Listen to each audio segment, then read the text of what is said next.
ಕಾರ್ತಿಕೇಯ, ಸ್ವಲ್ಪ ಪಾಪ ಇಲ್ಲಿ. ಹೇಗಿದ್ದೆ ಕಾರ್ತಿಕೇಯ? ಹೇಗಾಗಿ ಹೋಗ್ಬಿಟ್ಯೋ? ನೋಡಪ್ಪ, ಕಳೆದೋಗಿದ್ದನ್ನ ಹುಡುಕೋದ್ರಲ್ಲಿ ಯಾವ ಅರ್ಥನೂ ಇಲ್ಲ. ಯಾತ್ರೆಯಲ್ಲಿ ಕಳ್ಕೊಂಡಿದ್ದನ್ನ ಜಾತ್ರೆಯಲ್ಲಿ ಹುಡುಕಿದ್ರೆ ಸಿಗುತ್ತೇನೋ? ಮರ್ತ್ಬಿಡು. ಇವಾಗ ನಮ್ದು ಅಂತ ಏನಾಗುತ್ತೋ ಅದನ್ನ ನಮ್ದು ಮಾಡ್ಕೋಬೇಕಷ್ಟೇ. ತಲೆ ಕೆಡಿದಕ್ಕಂತ ಮತ್ತೆ ನಿಮ್ಗೆ ಯಾಕೇನೇನೋ ಮಾತಾಡ್ತಾ ಇದ್ದೀರಾ? ನೋಡಪ್ಪ ಕಂದ, ನಿನಗಿವತ್ತು ನನ್ನ ಮಾತುಗಳು ಅರ್ಥ ಆಗಲ್ಲ, ಆದರೆ ನಾಳೆ ಬೆಳಗ್ಗೆ ನಾನು ಆಡಿದ ಮಾತುಗಳು ನಿನಗೆ ಅರ್ಥ ಆಗುತ್ತೆ. ಪಾಪ ಮೇಡಮ್ ಮರೆಲ್ಲೋದ್ರು ಏನಾದರೂ ಒಂದು ಗೊತ್ತಾಗ್ತಿಲ್ಲ. ಎಷ್ಟು ಅಂತ ಹುಡುಕ್ತೀಯಪ್ಪ ಅವ್ರನ್ನ? ಅಂತ ಮತ್ತೆ ನನ್ನ ಮನೆಗೆ ಬರ್ತಾ ಇರೋದೇ ಇವಾಗ, ಇನ್ನೂ ಹುಡುಕೇ ಇಲ್ಲ ಅವ್ರನ್ನ. ಎಲ್ಲಿ ಅಂತ ಹುಡುಕ್ಲಿ? ನಾನು ಹುಡುಕುದ್ನಲ್ಲಪ್ಪ, ಮನೆ ಮೂಲೆ ಮೂಲೆ ಎಲ್ಲ ಹುಡುಕದೆ, ಮೇಡಮ್ ಅವರೆಲ್ಲೂ ಇಲ್ಲ. ಪರವಾಗಿಲ್ಲ, ಅವ್ರು ಎಲ್ಲಿ ಹೋದ್ರು ನನಗೆ ಹೇಳ್ದೆ ಎಲ್ಲೂ ಹೋಗಲ್ಲ, ಇಲ್ಲೇ ಎಲ್ಲಾದ್ರೂ ಇರ್ತಾರೆ. ನಾನು ಹುಡುಕ್ತೀನಿ, ನೀವು ಬನ್ನಿ ನನ್ನ ಜೊತೆ ಹುಡ್ಕೋಣ. ಬನ್ನಿ. ನೀನೊಳ್ಳೆ ಬಲೆ ಇದೆಯಾ ಕಣ.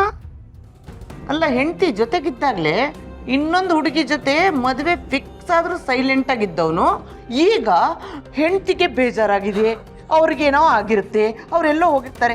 ಏನು ಮಾತಾಡ್ತಿದ್ಯಪ್ಪ ನೀನು? ಹೌದು ಕಾಂತ, ಮತ್ತೆ ನಾನು ಹೇಳಿಲ್ಲ, ಹೇಳಬೇಕಾಗಿತ್ತು. ಸತ್ಯ ಎಲ್ರಿಗೂ ಹೇಳೋದಕ್ಕೂ ಮುಂಚೆ ನನ್ನ ಮೇಡಮ್ನ ಹುಡುಕ್ಬೇಕು. ಹುಡುಕ್ತೀನಿ. ಕಾರ್ತಿಕೇಯ ನೋಡು, ನೀನಿವಾಗ ಸತ್ಯ ಹೇಳಿ ಪ್ರಯೋಜನ ಇಲ್ಲ. ಮೇಡಮ್ ಅವರು ಬೇಜಾರು ಮಾಡ್ಕೊಂಡು ಬೆಂಗಳೂರಿಗೆ ಹೋಗಿರ್ಬೋದು, ಅಥವಾ ನಿನ್ನಿಂದ ದೂರ ಆಗಬೇಕು ಅಂತ ಹೇಳ್ದೆ ಕೇಳ್ದೆ ಹೋಗಿರ್ಬೋದು. ಕೈ ಮುಗಿತೀನಿ, ದಯವಿಟ್ಟು ಸುಮ್ಮನೆ ಇರಿ. ನೀವು ಈ ಥರ ಎಲ್ಲ ಮಾತಾಡಬೇಡಿ. ಮೇಡಮ್ ಇಲ್ಲೇ ಎಲ್ಲಾದ್ರೂ ಇರ್ತಾರೆ, ನಾನು ಹುಡುಕ್ತೀನಿ. ಕಾರ್ತಿಕೇಯ ನೋಡಪ್ಪ, ನಾನು ಹೇಳಿದ್ನಲ್ಲೋ, ಈ ಮನೆ ಮೂಲೆ ಮೂಲೆ ಎಲ್ಲ ಹುಡುಕಿದ್ದೀನಿ, ಮೇಡಮ್ ಅವರೆಲ್ಲೂ ಸಿಗ್ತಾ ಇಲ್ಲ. ನೀನು ಹುಡುಕೋದು ವೇಸ್ಟು ಕಣೋ, ಟೈಮ್ ವೇಸ್ಟು. ಹೌದಕ್ಕಂತ ಮತ್ತೆ ಮೇಡಮ್ ಎಲ್ಲೂ ಸಿಗ್ಲೇ ಅಲ್ವಾ? ಹೌದು ಕಾರ್ತಿಕೇಯ, ನನ್ನ ಮಾತು ನಂಬಪ್ಪ. ಆದರೂ ಪರವಾಗಿಲ್ಲ, ನಾನು ಮೇಡಮ್ನ ಹುಡುಕ್ತೀನಿ. ಕಾರ್ತಿಕೇಯ, ನಿನಗಷ್ಟೊಂದು ಹುಡುಕ್ಲೇಬೇಕು ಅಂತ ಅನ್ಸಿದ್ರೆ ನೀನು ಈ ಕಡೆ ಹೋಗು. ಸರಿ, ಹುಡುಕಿ ಕರೆಕ್ಟಾಗಿ ಹುಡುಕ್ತೀನಿ, ಹೋಗಪ್ಪ. ಒಂದು ಚೂರು ಅರ್ಥ ಆಗಲ್ಲ ಈ ಹುಡುಗಂಗೆ. ಆ್ಯಕ್ಟ್ ಮಾಡಿ ಮಾಡಿ ಸಾಕಾಗೋಯ್ತು ನನಗೆ.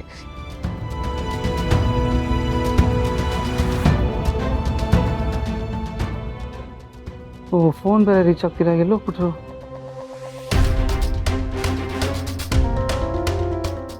ಏನಡಿ ಅಂದರೆ ಕತ್ಲಲ್ಲಿ ಕಳ್ಳರ ಥರ ಓಡಾಡ್ತಿದ್ದೀರಲ್ಲ, ಏನು ಸಮಾಚಾರ? ನೋಡಿ, ನಿಮ್ಮ ಜೊತೆ ಮಾತಾಡೋಕೆ ನಂಗೆ ಟೈಮ್ ಇಲ್ಲ ಈಗ, ನಾನು ಆಮೇಲೆ ಮಾತಾಡ್ತೀನಿ. ನಿನ್ಕೋ.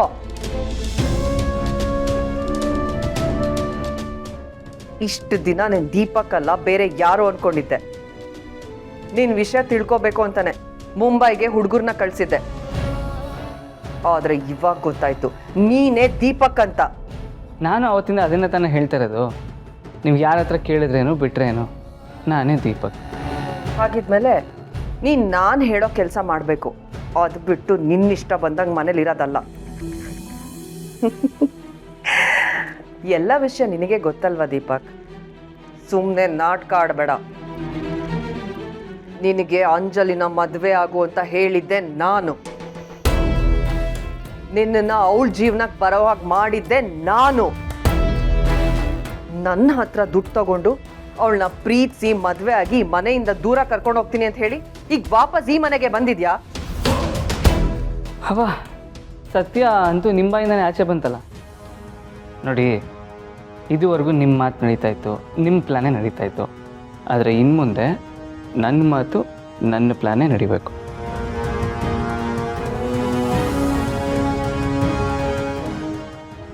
ಏಯ್, ನನ್ನ ಮುಂದೆ ನಿನ್ನ ಆಟಗಳನ್ನೆಲ್ಲ ತೋರಿಸ್ಬೇಡ. ನೀನು ನನ್ನ ದಾಟಿ ಮುಂದೆ ಹೋಗಬೇಕು ಅಂತ ಅನ್ಕೊಂಡಿದ್ಯಾ? ಅದಷ್ಟು ಸುಲಭ ಅಲ್ಲ ದೀಪಕ್. ಅಂಜಲಿ ಜೀವನನ ಹಾಳು ಮಾಡೋಕ್ಕೆ ನಿನ್ನನ್ನು ಸೃಷ್ಟಿ ಮಾಡ್ದವಳಿಗೆ ನಿನ್ನ ಜೀವನನ ಹಾಳು ಮಾಡೋಕ್ಕೆ ಇನ್ನೊಬ್ರನ್ನ ಸೃಷ್ಟಿ ಮಾಡೋದು ದೊಡ್ಡ ವಿಷಯ ಅಲ್ಲವೇ ಅಲ್ಲ. ಓ, ಅಂದ್ರೇನು, ಸಾಯಿಸ್ಬಿಡ್ತೀರಾ? ನನ್ನ ದಾರಿ ಗಟ್ಟ ಬಂದವ್ರನ್ನ ಬರಿಯ ದಾರಿಯಿಂದ ಅಲ್ಲ, ಭೂಮಿಯಿಂದನೇ ಆಚೆ ಕಳಿಸ್ತೀನಿ. ಅಯ್ಯೋ, ತುಂಬ ಭಯ ಆಗ್ತಾ ಇದೆಯಪ್ಪ ನನಗೆ. ಅಲ್ಲ, ಅಷ್ಟು ಈಸಿಯಾಗಿ ನನ್ನ ಸಾಯಿಸೋಕ್ಕೆ ನಾನೇನು ಸಂತೆಯಲ್ಲಿ ಸಿಗೋ ಗುರಿ ಅಂದ್ಕೊಂಡಿದ್ದೀರಾ? ನೀನ್ ಕುರಿ ಅಲ್ಲ ದೀಪಕ್, ಆದ್ರೆ ನಾನು ಹುಲಿ. ಹುಷಾರ್, ನಾಳೆ ಅಷ್ಟರಲ್ಲಿ ನಿನ್ನ ಸಾವು ನಿನ್ನ ಕಣ್ಮುಂದೆ ಬಂದು ನಿಂತಿರತ್ತೆ. Wait and watch.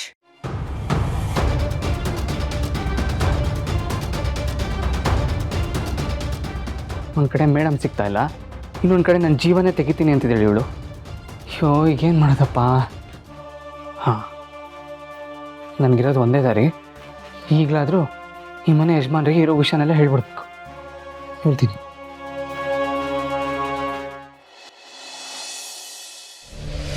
ಇಕ್ಕಟ್ಟಲ್ಲಿ ಸಿಗಾಕೊಂಡು ಸಾಯೋ ಬದಲು ಇರೋ ವಿಷಯನ ಹೇಳ್ಬಿಡ್ಬೇಕು ಯಜಮಾನ್ರಿಗೆ. ಸುಬ್ಬು ಅವರೇ, ಒಂದು ನಿಮಿಷ. ಅಂಜಲಿ ಅವರೇ, ನಾನು ನಿಮ್ಮ ಜೊತೆ ಮಾತಾಡಬೇಕು, ಆದರೆ ನನಗೆ ಇವಾಗ ಟೈಮ್ ಇಲ್ಲ. ನಿಮ್ಮ ಜೊತೆ ಆಮೇಲೆ ಮಾತಾಡ್ತೀನಿ. ನಿಮ್ಮ ತಂದೆಯವರೆಲ್ಲಿದ್ದಾರೆ, ಅವ್ರ ಜೊತೆ ಮಾತಾಡಬೇಕಾಯ್ತಲ್ಲ? ಪರವಾಗಿಲ್ಲ, ನಿಮ್ಮ ಮಾತುಗಳನ್ನ ನನ್ನ ಹತ್ರನೇ ಹಂಚ್ಕೋಬೋದಲ್ವಾ? ಅಲ್ಲ, ಇದು ಹಂಚ್ಕೊಳ್ಳೋಂಥ ಮಾತಲ್ಲ, ಹೇಳಿ ಮುಗಿಸೋವಂಥ ಮಾತು.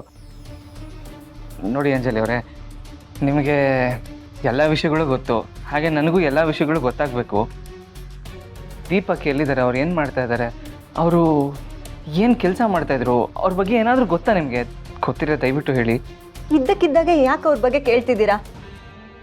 ಮರಿಬೇಕು ಅನ್ಕೊಳ್ಳೋರ್ನ ಮತ್ತೆ ನೆನಪು ಮಾಡೋ ಪ್ರಯತ್ನ ಯಾಕೆ ಮಾಡ್ತಿದ್ದೀರಾ? ಅವನಿಂದ ನನಗೆ ಮೋಸ ಆಗಿದೆ, ಜೀವ ಕಳ್ಕೊಳ್ಳೋ ಪರಿಸ್ಥಿತಿಗೂ ಹೋಗಿದ್ದೀನಿ. ಮತ್ತೆ ನನಗೆ ಅವನ ಬಗ್ಗೆ ನೆನಪು ಮಾಡ್ಕೊಳ್ಳೋದಕ್ಕೂ ಇಷ್ಟ ಇಲ್ಲ. ಇಷ್ಟಕ್ಕೂ ನನ್ನ ಪಾಸ್ಟ್ ಬಗ್ಗೆ ನೀವು ತಿಳ್ಕೊಳ್ಳೇಬೇಕಾ? ನಾನು ಅದನ್ನ ಮರೆತ್ರೆ ಮಾತ್ರ ನನ್ನ ಜೀವನ ಚೆನ್ನಾಗಿರ್ಬೋದು ಅಂತ ಅನ್ಕೊಂಡಿದ್ದೀನಿ. ಸರಿ ಬಿಡಿ, ನೀವೇನು ಯೋಚನೆ ಮಾಡಬೇಡಿ, ನಿಮ್ಮ ಜೀವನ ಚೆನ್ನಾಗೇ ಆಗುತ್ತೆ. ಸುಖ, ಶಾಂತಿ, ನೆಮ್ಮದಿ ನಿಮ್ಮ ಜೀವನದಲ್ಲಿ ಸಿಗುತ್ತೆ, ತಲೆ ಕೆಡಿಸ್ಕೋಬೇಡಿ. ಈ ಸಮಸ್ಯೆ ಅನ್ನೋದು ಒಂಥರ ಮಂಜುಗಡ್ಡೆ ಇದ್ದಂಗೆ, ಎಷ್ಟೇ ಗಟ್ಟಿ ಅನಿಸಿದ್ರು ಸಮಯ ಕಳೀತಾ ಕರಗಿ ಹೋಗ್ಬಿಡುತ್ತೆ. ಥ್ಯಾಂಕ್ಸ್, ನನಗೆ ಗೊತ್ತು ನೀವು ನನ್ನ ಜೊತೆ ಇದ್ದರೆ ನನಗೆ ಯಾವ ಸಮಸ್ಯೆನೂ ಬರಲ್ಲ ಅಂತ. ನನ್ನ ಜೀವನದ ಸಮಸ್ಯೆಗಳೆಲ್ಲ ನಿಮ್ಮಿಂದ ಕರಗತ್ತೆ. ಈ ನಿಮ್ಮ ಧೈರ್ಯದ ಮಾತುಗಳೇ ನನ್ನನ್ನು, ನನ್ನ ಮನಸ್ಸನ್ನ ಗೆದ್ದಿದ್ದು.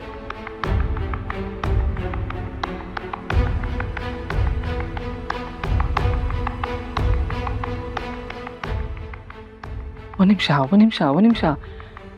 ಅಯ್ಯೋ ಸುಬ್ಬು, ಏನೋ ಮಾತಾಡ್ತಾ ಇದೆಯಾ? ಅಲ್ಲ, ಏನು ಮಾತಾಡ್ಬೇಕಂತನೂ ಗೊತ್ತಾಗಲ್ಲ. ಮಾತಾಡಿದ್ರೆ ಬೇರೆ ಬೇರೆ ಅರ್ಥ ಇರುತ್ತೆ, ಒಂದು ಮಾತಾಡಿದ್ರೆ ಎರಡು ಅರ್ಥ ಇರುತ್ತೆ. ಥೂ ಎಲ್ಲ ಎಡವಟ್ಟಾಗ್ತಾ ಇದೆಯಲ್ಲ. ನಾನೇನೋ ಮಾತಾಡಿದ್ರೆ ಅಂಜಲಿ ಅವ್ರು ಏನೋ ಅರ್ಥ ಮಾಡ್ಕೋತಾ ಇದ್ದಾರೆ. ಇಲ್ಲಪ್ಪ, ಇಲ್ಲ, ಈ ವಿಷಯ ದೊಡ್ಡದಾಗೋಕ್ಕೆ ಮುಂಚೆ ಈ ಮನೆ ಯಜಮಾನ್ರಿಗೆ ಹೇಳಲೇಬೇಕು. ಅದು ಯಾವಾಗ ಹೇಳ್ತೀನೋ? ಇಲ್ಲ, ಇವಾಗಲೇ ಹೇಳ್ತೀನಿ. ಮೇಡಮ್ನ ಬೇರೆ ಹುಡುಕ್ಬೇಕಲ್ಲಪ್ಪ.